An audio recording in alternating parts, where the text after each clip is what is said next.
Hey everyone, welcome back to another video here on DarkSec. I am Dark, and today we're going to be taking a look at the room Blaster on TryHackMe.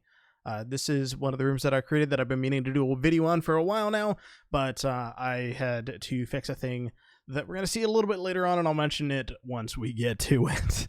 Very small thing, but something that I didn't realize that happened. That being said, let's go ahead and dive right in. So I've gone ahead and started by deploying the attack box. I'm just using the subscriber attack box. And as you notice, the Advent of Cyber 2020 background is up on it. That is because I'm recording this during that event and getting it done beforehand and being productive. And in this case, I've also deployed the box attached to this room. So we'll go ahead. That should scroll here in a moment, but let's go ahead and dive into Task 1, Mission Start. Throughout this room, we'll be looking at alternative modes of exploitation without the use of Metasploit, or really exploitation tools in general beyond Nmap and Durbuster. To wrap up the room, we'll be pivoting back to these tools for persistence and additional steps that we can take. Without further delay, let's deploy our target machine. And here we can see this is some lovely artwork. It's a little bit squished here. This has more on the side. It's just squished because I have this blown up a little bit bigger. This is by Varg. He does a lot of design work for my channel, and he does a fantastic job on this. This is actually one of the prints that I have a bunch of stickers of, and I have printed this up on my wall. It's wonderful, and you can find the links there. All right, let's go ahead and dive in. This is a room, or this room is a remix of my previous room Retro with some complications I added to the room having been removed. Fun fact, I uninstalled Google Chrome. That was it. That is what makes Retro harder than this. I kid you not. I'll be doing a video on Retro soon just because I love that room truly to pieces. However, we will not be using the Prevask as it was intended to be done because there is an easier one now, and we're hackers. We're going to take the easier route. So for increased difficulty, you can take a look at that. It's a nice exercise in patience and playing with exploits to the point, seeing if you can get them to work. It's very hard to capture that in a demonstration room, and it actually worked out quite nicely. So in addition, there is a sequel to this room is the sequel to Ice, which is another room that I had made. So for getting started, go ahead and deploy the room. You can click that right there. Once you've done that, this takes about 3 to 5 minutes to come up because it's Windows, and well, it takes a while. Let's go ahead and dive into Task 2, activate forward scanners, and launch Proton Torpedoes. Now that we've launched our target, let's perform some basic enumeration of the services running on it. We can go ahead, I'm going to launch the terminal here, and launch Tmux because making life easy. And we're going to go ahead and run an Nmap scan on this. We're not going to ping it because it is a Windows box, and if I remember correctly, this has the firewall enabled on it, so if we ping it, the box is going to not respond and say, hey, I'm down, don't scan me. What are you doing scanning me? So we're just going to turn ping off. I'm going to go ahead and output this in all formats, and we'll just name it initial. There we go. It took me a moment to remember what I named my first scans. We'll name it initial, and then we're going to run it against 10.10.118.209. Again, that IP is probably going to be different for you when you're doing this, so make sure that you're actually using the IP that you're targeting. So we'll go ahead and let that run. So our questions that we're looking at, we're going to be looking for how many ports are open on our target system. Ignore the answers here. I've gone ahead and already done this, of course. We're going to take a look at the web server that's running. We're going to do some directory go busting, and I will go ahead and open up another tab for that. And we'll start typing in the command. And we'll wait at that point until the Nmap output is back. And there we go. Super quick because we're scanning on the same network as the box. Since the attack box is deployed on the same Amazon infrastructure, it scans super quickly, and it's really, really nice. So here we can see that we have 2 ports open, and these are very, very targeted ports. We can see that we have our web port open on port 80, and then we have a RDP port, so 3389. This is common. This is very indicative of a Windows machine that we're seeing here, and we can confirm from the service information that the operating system is indeed Windows. And we could also see IAS is running, which that runs on Windows. It doesn't really run on anything else because it's part of Windows Server. So and we can see specifically it looks like this is 10.0. Now, that's something that we could use, and maybe something comes out. There's a big vulnerability in the future for IAS 10.0. At the time of recording this, I don't believe there is, or if there is, I'm not familiar with it.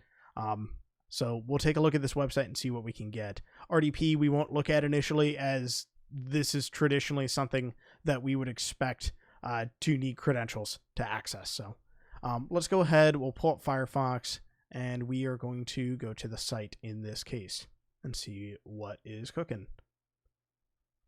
So we'll give it a moment and close that because we don't want to go to TryHackMe and 209 and HTTPS. So sure enough, it is just an IIS word page, or IIS basic loading page. This is usually a parking page that indicates that the IIS server has not been set up properly.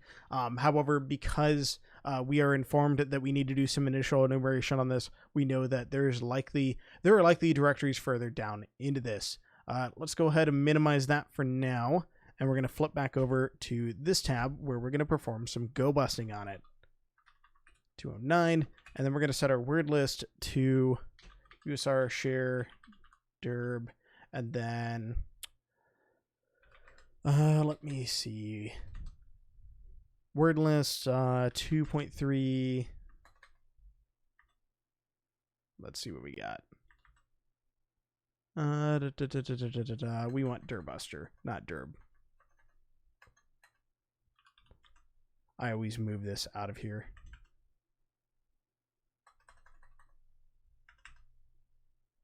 No, we don't want that. Let me see. Oh, I'm missing an R. I was like, I'm typing that correctly. I know I am.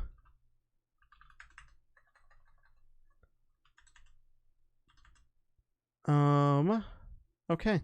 I don't know if we have the word list that I want on here, but we'll try big.txt on this, and I'm going to set the threads to, let's do 30 and see if that actually, we'll try 40. So we'll give this just a moment, and this is going to rip through that word list pretty quickly, and we can see that sure enough, we have a directory that we found that's called retro. So we can see, going back to the questions, that it is running IIS web server, which if we take a look at the Firefox tab that we've got, we can see that title up here, and then go busting it, we can see that we find retro. Now let's take a look at that. Give it just a moment to load. Sometimes it can take a second. There. I'm going to go ahead. There we go. Right when I threaten to pause the video, it pauses. So browsing to this, it looks like we have a website for retro game, book, and movie lovers, which is quite interesting. And sure enough, we can see that echoed in the title. So this appears to be just someone's blog that they're writing about their favorite retro games. So whenever you see something like this, and it's a personal website, one of the first things you want to do, beyond checking to see what's actually running, and in this case, we can see that this is ultimately WordPress, and we'd want to go through and scan this with WP Scan if we didn't find anything else that was useful. You want to first look and see if anything has been posted that might be compromising information. For example, passwords or hints at what their passwords might be. Since we're seeing a number of games here like Tron, Pac-Man, Zelda, we would go through and traditionally look to see if we can make word lists that are based on these games, because obviously they're posting about them. It's probably something they really enjoy, and odds are their password probably has to deal with something with one of these games. But if we keep scrolling, we can see again Pac-Man, and then it looks like we have our Hello World post here, and we have a username. We have Wade. So we likely know what our user is, and if we click around in here, we can eventually find that there is a comment. So leaving myself a note here, just in case I forget how to spell it, Parzival. Whenever you find something like this, and if we look up in here, we can see that this person, Wade, is having trouble typing the name of his avatar when he logs in. Whenever we see something like this and they're talking about logging in, it's usually worthwhile to try whatever they've put there as both the username and the password, or vice versa, and then with other usernames that we would find. So here we can see username of Wade, and we're going to try that against the password of Parzival for logging in to RDP. So here we can see navigate to our discovered hidden directory. What potential username did we discover? We find that there is Wade. And then we have crawling through the post. It seems like our user has had some difficulties logging in recently. What possible password did we discover? And that is going to be Parzival. So we've got that there. Let's go ahead. I'm going to minimize this. And we are going to open up in a new tab, Ramina. Now, Ramina is an RDP client. It works very well, and it's one of my favorites to use. It just happens to function quite nicely for this case, and I know that it's installed on the attack machine by default. So we'll enter that in. We need to accept the certificate here, and we just have to drag it over. Sometimes it doesn't like to play ball. And press OK. And now it is asking for a username and password. So if we go ahead and try Wade and Parzival, and we'll give it a moment. Looks like we need to change our color settings, but otherwise it was going to take it. If we go through and try that again, Wade, Parzival, and then if we change this to, let's try Remote FX, and we'll save that as default, and then connect. Let's give it a moment.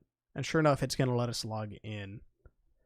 This will take just a moment because Windows RDP can be a little slow on this network, but we'll see if we can get user TXT at this method. And sure enough, it looks like we've got it right here. And clicking on that, we get our user flag. Perfect. So nice and easy. That's just a nice demonstration of how we can do basic reconnaissance on a site and find information that we can use to guess or lead us into what a user's username and password might be. That being said, let's go ahead and dive into task 3, breaching the control room. Now that we've gained access to our target system, let's see if we can find a way to escalate. To start, let's scout around the system to see if we find anything of interest. When enumerating a machine, it's often useful to look at what the user was last doing. Look around the machine and see if you can find the CVE which was last researched on this server. And if we go through and take a look at this, going to the web browser, we can actually start doing some basic reconnaissance. And this is one of those things that not everyone realizes you can do when you're performing reconnaissance, especially when you get GUI access to a server. You can look at the user's history and see what they were doing. Sometimes you can get lucky and actually find sensitive information in this. And I need to find, might be in internet options. I think it's Control H otherwise. Maybe.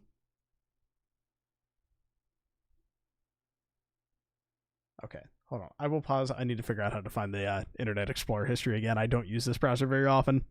All right, and we're back. One Google search later. So if we click on the favorites button, we can actually view our history, and we can see, sure enough, in the history, looks like they searched for, and this probably won't load, a CVE on Bing.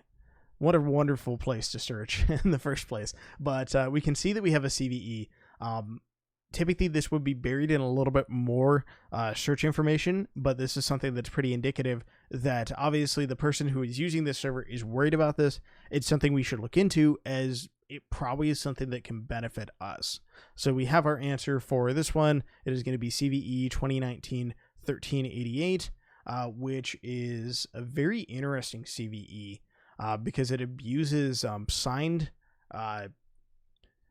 programs in Windows.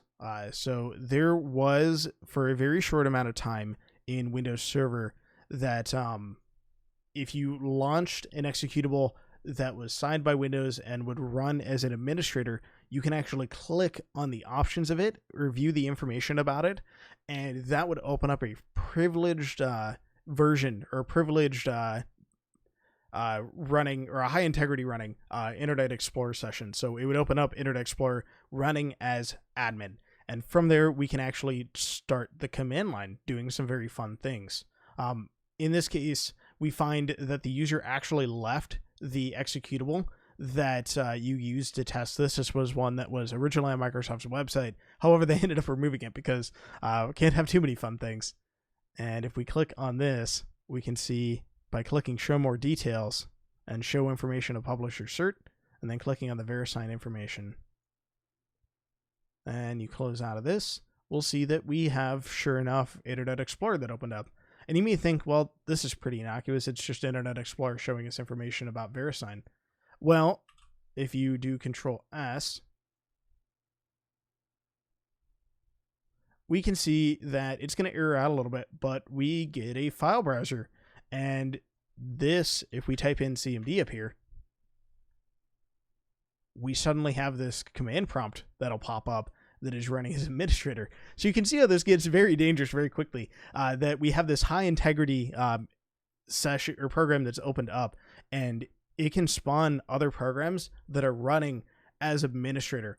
And Wade otherwise doesn't have power to do this. His user does not have administrator powers. It doesn't have powers to make changes on the system. And as we can see, this bypassed UAC almost entirely because we just exited out of it. We didn't really need anything out of it, and rather we just ended up opening up an administrative prompt. And if we type, who am I? We can see that we are NT System Authority. So just like that, this is very easy to repeat as well. Watch me. Famous last words right there. So if I close out of this again, show more details, and then click into this, this is very easily repeatable. All it does is it just keeps attempting to load that administrative session. This is something that Microsoft actually removed that binary almost the day of, as I mentioned before, and they ended up patching this out the very next week. So this is something that can be a little bit tricky to find in the wild just because of that. But when you do get to use this, it is a very, very fun vulnerability. And it's very flashy, as you can see. And let's go ahead and get our command prompt again, because we're going to want that for other things. However, using this, we can navigate to, let's see what's here, CD users, CD administrator, CD desktop, and then we can do more on root.txt, and there we go. We get our flag. So research the vulnerability and how to exploit it. I do have a link, I think, to a YouTube video there that demonstrates everything that I just did. And we can see that, sure enough, we end up getting that high-privileged command prompt. All right, let's go ahead and dive into task 4, adoption into the collective.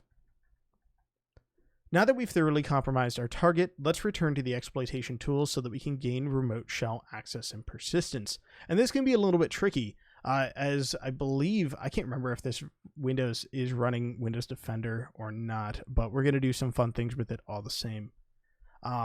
Yes, it is running Windows Defender, so we're going to see if we can bypass that.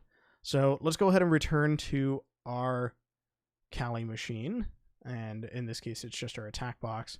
And actually, I want that terminal back. We're going to go ahead and open up a new tab here, and that is just Control B and then C to clone or open up a new tab in Tmux, which is what I'm using just for sake of easy life.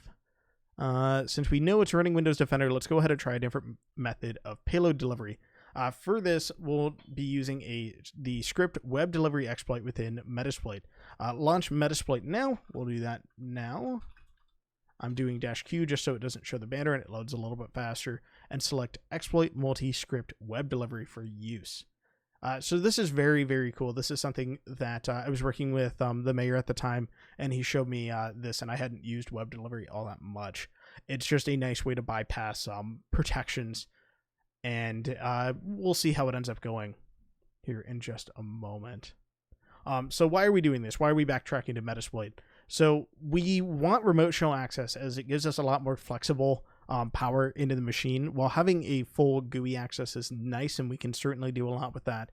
For long-term engagements and doing red teaming, we ultimately want to be able to drag this into AC2. And we're doing that essentially with Metasploit in a light capacity. You can do this with your framework of choice. Metasploit just happens to be something that, if you're doing this room, you're probably familiar with it, and it makes it very easy for us to get remote access. So let's go ahead and do use exploit multi-script web delivery, and then show options, So we want to set our target to PowerShell. So it looks like it's going to try to run Python on this, and this is a Windows server. Unfortunately, Windows does not have Python installed by default, so that's not going to do anything for us. If we go ahead and let's see, show targets. I don't use Metasploit very often anymore. We can see the different targets that we have available for us. Now we can see that PowerShell is number 2 there, which is going to be the answer for this question, and we can set target 2, and that'll set the exploit to use PowerShell rather than Python, which will actually work since this is Windows. After setting your payload, set your L host and your L port accordingly, such that you know which port the MSF web server is going to run on, and that'll be running on the TryHackMe network. So we're going to go ahead, we'll set L port, let's try that at 80, and set L host 10.10.243.40, and you can get this either from up here, or you can get it from down here in the information bar in TMUX. And we'll go ahead and run that as a job. Oh, we need to set our payload real quick as well. Let's go ahead and scroll down here. Finally, let's set our payload. In this case, we'll be using a simple reverse HTTP payload. Do this with the command set payload Windows interpreter or meter Peter if you are of that variety. And then we'll go ahead and set that. Show our options to make sure that we set everything correctly. And sure enough, we can see, hold on, we want to do set L host 10.10.243.40. Show options again. There we go. What did I set? What did I set beforehand?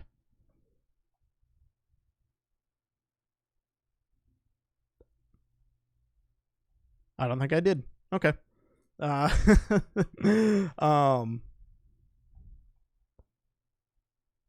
Okay, there we go. So here we can see that we have this all set up, and that is going to do it for that. We can go ahead and now run it with run-j. That's going to run it as a job. Actually, let's go ahead and set L port because this is a quirk of the attack box. Let's set that to 443 and see if this runs. There we go. So now what we can do is take this and we can run this in PowerShell, or run this in the command line that we have open, and it's going to reach out, grab this payload, run it, and suddenly we're going to have, boom, a reverse shell that's available for us. So let's open back up Hermina, and we don't want that. We want this, though. And we'll paste that in, and we'll see what happens. So now if we go back here, we should see that pop back up. Sometimes this can be a little inconsistent. And we can see that it's going finally. There we go. And we can see that we have a interpreter session. And if we do sessions 1, we can do who am I?